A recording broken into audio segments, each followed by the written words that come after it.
presidente de la Agencia de la Vivienda Social. El tercer punto del orden del día, como saben, es una comparecencia formulada por el portavoz del Grupo Parlamentario de Ciudadanos, dirigida al consejero de Transportes, Infraestructura y Vivienda. En la mesa mesa y portavoces celebrada para conformar este orden del día, ya se indicó que se admitiría la delegación, en el caso que la hiciera, como efectivamente ha sido así, la delegación, digo, del consejero en la persona del director gerente de Transporte, señor Trigueros, que veo está en la sala. Por lo tanto, le agradezco, por favor, que nos acompañe en la mesa en aras a sustanciar esta iniciativa. Si es tan amable, gracias. Para lo cual, como marca el reglamento, doy la palabra a quien formuló la pregunta, señor Rubio, portavoz de Ciudadanos. Bueno, inicialmente lo que queremos es muy sencillo, es conocer la situación de los edificios afectados y los estudios realizados para identificar precisamente aquellos edificios que se han visto afectados. Gracias, señor Rubio. Señor Trigueros, señor director general, conoce que tiene turno ahora de un máximo de 15 minutos. Muchas gracias. Bien. Muchas gracias, presidenta. Buenos días, señorías.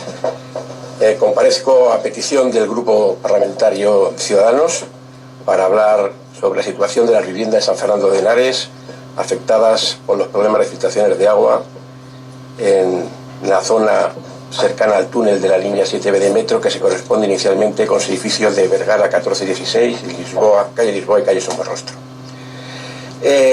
Como antecedentes, les tengo que citar que la prolongación de la línea 7B del metro de Madrid a Coslada de San Fernando de Henares, conocida como la línea 7B, fue realizada en el periodo 2003-2007 por Mintra, en 3 tramos. El primero era las Musas M40, de una estación, 1 kilómetro 300 metros, el tramo 2 de la M40 Coslada y el tramo 3 de Coslada a San Fernando de Henares, con una longitud de 6,65 kilómetros, 6 estaciones y un intercambiador. El objeto de esta comparecencia se sitúa en este último tramo, como ya he comentado, de Coslada a San Fernando de Henares. El entorno por el que discurre el trazado corresponde a un paisaje urbano, periurbano y agrícola, y un urbano industrial, fuertemente influenciado por la acción antrópica. Es importante decir que era un periurbano agrícola en su pasado, caracterizado por la presencia de densa edificación en la segunda mitad del tramo, con sus correspondientes de vías urbanas y abundancia de infraestructuras viarias. Entonces, aquí lo más importante que quiero comentarles es un poco el estado de la situación del terreno. ¿Cómo es el terreno?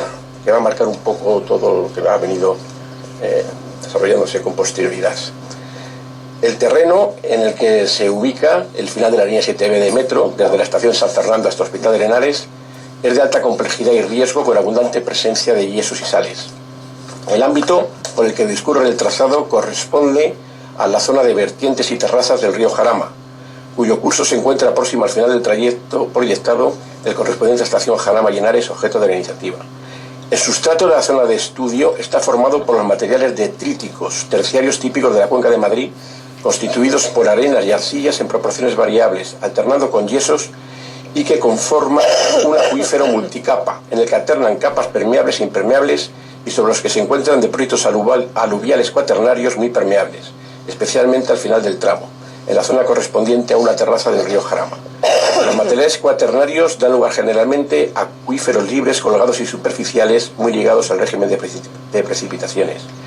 La unidad de seguimiento, auscultación y control de la Dirección General de Infraestructuras en su momento informaba en el año 2013 de la problemática existente, indicando que los terrenos atravesados desde la estación de Coslada Central son arcillas y yesos, en algunos casos con presencia masiva de estas, en proporciones superiores al 80%. En ocasiones estos yesos contienen sales, alita, ternardita, globerita, etcétera, de elevada solubilidad. La presencia de estos terrenos, junto con niveles de agua y métodos constructivos que proporcionan estructuras permeables, pueden presentar problemas. Especial complejidad presenta, ahora ya lo conocemos, un tramo de concentración de alitas, que es cloruro sódico, entre los puntos kilométricos 2.885 y 2.925, inmediato al pozo de bombeo correspondiente al punto más bajo del trazado. Esta capa, que tiene un espesor de 3-4 metros, se localiza en la zona donde ha habido más concentración de daños que han llevado, como ustedes conocen, a la demolición de un edificio, el desalojo de una guardería, en fin, actuaciones que se han llevado en el centro dotacional del Pilar. Estas sales, que son mucho más solubles que el yeso, no fueron identificadas en los estudios geológicos del proyecto por tener un aspecto muy similar al resto de la formación y quedar por debajo de la base del túnel. Bien, es verdad que existe un acuífero superior establecido en las gravas y otro más profundo cuyo nivel piezométrico se sitúa a una profundidad aproximada de 27 metros y el túnel quedaba por debajo de este nivel a profundidades entre 30 y 38 metros. Hemos visto que incluso con inferior, más debajo de la cota de 38 metros también ha aparecido agua. El problema ha sido objeto de numerosos estudios e intervenciones desde la construcción del túnel en el 2006. Los primeros daños se asociaron a entradas de agua salina al pozo de bombeo, al no ser este suficientemente estanco. De hecho, los bombeos rebajaron notablemente el nivel freático, permitiendo la entrada de agua fresca desde el jarama. En la línea 7, el túnel ejecutado con tuneladora no resultó de todo impermeable. Entraba en alguna zona agua por las juntas y los pozos ejecutados con pilotes discontinuos no proporcionaron la impermeabilidad deseada en un principio. Con todo ello, se han producido entradas de aguas considerables en el pozo de bombeo próximo a la calle Pablo de Olavide, con la afección al entorno debido a la pérdida de material por la elevada solubilidad. Señalaba, este es el principal problema detectado, muy focalizado en la zona donde ha habido que actuar. Ahora mismo estamos actuando en el entorno del pozo de bombeo, que, como he comentado, la parte más baja de la línea 7B en su tramo tercero. Bueno, coincide, lógicamente, que por eso la actuación, que las inundaciones del pozo de ventilación y bombeo se encuentra un complejo dotacional de acceso por la calle de la presa de San Fernando de Henares, compuesto por varios edificios, la escuela infantil, el centro de educación de personas, la escuela de idiomas, el Instituto de la Mujer, Museo Municipal, etc. Por lo cual, para evitar que se afectaran a este edificio y a otros edificios próximos, en el año 2008 se ejecutaron ya unas obras para la consolidación del terreno en estas proximidades. Además, se llevaron a cabo trabajos para disminuir filtraciones de agua que se estaban produciendo a través del propio pozo. El 8 de octubre del 2009, y aquí enlazo ya un poco con la petición que hacía el portavoz de Ciudadanos, se registra de entrada a la consejería un correo electrónico remitido por la presidenta de la comunidad de vecinos de la calle Vergara 16 y 18, relacionado con la aparición de grietas tanto en la fachada del edificio como en el interior de los mismos. Se decía como consecuencia de las obras de ampliación de la línea 7B de metro, indicando que el tramo en obras y la zona afectada comprende de la estación del Jarama a la estación de San Fernando de Henares y que el tramo que está teniendo deslizamientos, según ella, está situada en la avenida Somorrostro, avenida que va en paralelo con la línea de metro, esquina con la calle Vergara. Inicialmente, puestos en conocimiento estos hechos ante el Ayuntamiento de San Fernando de Henares, los servicios técnicos municipales inspeccionaron la finca y colocaron testigos para seguir el proceso. Los técnicos avisaron a Mintra, que ordenó realizar varios sondeos, de los cuales se concluía que en relación con los agregamientos que se citan en las reclamaciones y consultados los datos recabados, ni en la fase de ejecución de las obras, ni posteriormente se han medido parámetros u observado circunstancias en las que puedan ser atribuidos los agregamientos de la edificación del entorno del túnel. Esto viene, digamos, en cursiva en el propio estudio. Como conclusión, por tanto, cabía negar en consecuencia cualquier participación del mismo en los daños de la reclamación. El Ayuntamiento de San Fernando de Henares resuelve en fecha de 15 de febrero del 2010 ejecutar subsidiariamente las obras de consolidación de los terrenos situados bajo la cimentación para detener los asientos diferenciales, cuya orden de ejecución había dirigido la comunidad de propietarios sin éxito en el mes de diciembre del 2009. Asimismo, conforme al documento Estudio Geológico Geotécnico del edificio de la calle Vergara número 16, emitido por USAC, la unidad de seguimiento y auscultación que me había referido anteriormente, en diciembre del 2009, se concluye que las patologías que han aparecido en el edificio no son consecuencia directa de las obras de ejecución del túnel en la línea 7B de metro. De ahí que con fecha 19 de agosto del 2010 conste la remisión de la reclamación de responsabilidad patrimonial presentada en nombre de la comunidad de propietarios de la calle Vergara 16, San Fernando de Henares de Madrid, por los daños y perjuicios derivados, según ellos, a la construcción de la línea 7B de metro. El procedimiento, que fue un contencioso administrativo contra la Comunidad de Madrid, fue desestimado por los tribunales de primera instancia en febrero de 2012. La sentencia fue recurrida al Tribunal Superior de Justicia de Madrid, además ampliándose la denuncia a los diseñadores y constructores del túnel. del cual el tribunal vuelve a fallar en contra de la comunidad de propietarios en febrero del 2015, dando por agotado el procedimiento judicial. Por otro lado, entre octubre del 2010 y febrero del 2011 se reciben las reclamaciones presentadas por vecinos de inmuebles de la calle Pablo Lavide y muy próximos a la línea 7 Sanfernando de Henares, por aparición de fisuras y grietas, lo que motivó la decisión de la entidad Mintra de controlar estos movimientos que estaban apareciendo en dichos edificios. Las mediciones, iniciadas en noviembre de 2010, se realizaron midiendo semanalmente. A consecuencia de estas sí que se pudo comprobar, en este caso, el movimiento del terreno en el entorno del citado pozo, y se puso de manifiesto igualmente que estaban produciendo movimientos en algunos de estos inmuebles cercanos. Esto llevó a la dirección de Mintra, en febrero del 2011, a decidir que era necesario actuar en el terreno antes que los daños en los edificios pudieran suponer para los mismos un riesgo estructural, incluso antes de dilucidar si estos daños estaban directamente motivados por la ejecución del túnel de metro. En junio del 2011 se adjudicaron por Mintra unas obras de emergencia para la impermeabilización del túnel en el entorno próximo al pozo y en el tramo Coslada Central Hospital de Henares. En agosto del 2013, un informe de la Unión de USAC, la Unión de Seguimiento, Escrutación y Control de la Consejería de Transportes, firmado por un ingeniero de caminos especializado en geotecnia, indica textualmente que el tratamiento de consolidación del terreno ha sido ejecutado con éxito, paralizando asientos e incluso recuperando una parte importante de los mismos, y gracias a ello se ha conseguido la estabilización del terreno.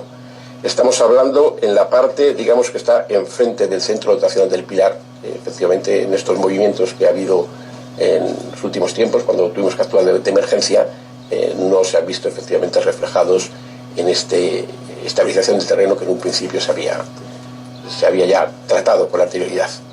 Entonces, la Dirección General de Infraestructuras, hoy Dirección General de Carreteras e Infraestructuras, una vez disuelta la extinta empresa pública Mintra, y como gestora subsidiaria de las infraestructuras de la prolongación de la línea 7, decide emprender el arreglo de los daños en las viviendas colindantes al pozo de bombeo situado en la interestación Jarama-San Fernando de Henares, junto al cual se detectó el problema de consolidación. A tal fin dan comienzo a las campañas de inspección de las viviendas afectadas, que da lugar a la correspondiente licitación y adjudicación en 2015 del contrato de reparación de las viviendas de San Fernando. Desde entonces, la mencionada Dirección General, la dirección que represento ahora, está realizando medidas continuas de todos los hitos que se han colocado en la zona. Según informa este centro directivo, en el año 2014 las reclamaciones presentadas por distintas comunidades de vecinos afectaban a cerca de 76 viviendas. Concretamente estaban centradas a la calle Francisco Sabatini 3 y 5, Pablo Lavide desde el 1 hasta el 19, Rafael Alberti 7, Ventura Argumosa, y se reclaman daños en mayor o menor medida a zonas comunes, portales, escaleras y trasteros. Cabe estimar, según dicho informe, que en función de la tipología de las viviendas, la ocupación de las mismas, ya residen 280 personas aproximadamente, se han inspeccionado las viviendas que han comunicado daños, así como las zonas comunes se han registrado los daños observados que se consideran relacionados con los movimientos que se produjeron en el terreno. Visualmente los daños parecen afectar a los elementos no estructurales de los edificios, cerramientos, divisiones, carpinterías. Sin embargo, para poder determinar con certeza la no afectación de los elementos estructurales, se realizó estudio y análisis mediante ensayos. Como resultado de esto, se hicieron unas fichas individualizadas para cada una de las viviendas y se ha actuado ya definitivamente, y creemos que se ha terminado con éxito, 30 de estas viviendas. Desgraciadamente ha surgido, digamos, problemas en la realización de este trabajo, en el sentido de que han aparecido, cuando se ha abierto, pues se ha desmochado, se ha quitado pinturas, han aparecido más daños de lo que en un principio estaban presupuestados en el contrato que se había licitado, por lo cual se ha llegado a un acuerdo de rescisión de mutuo acuerdo con la empresa que lo estaba haciendo. La empresa se trataba de Elecnor, y ahora mismo estamos intentando realizar unos nuevos proyectos en los cuales ya estamos en conversaciones con los vecinos de estas casas. Creo que se han firmado nuevas fichas de arreglos con la conformidad de los vecinos y esperemos que en el tiempo más breve posible, no sé, son 2 o 3 meses, se pueda ya reanudar la reparación de todas estas viviendas, que insisto, estas viviendas sí que se ha encontrado una relación causa-efecto directa entre las obras del metro y los daños sufridos.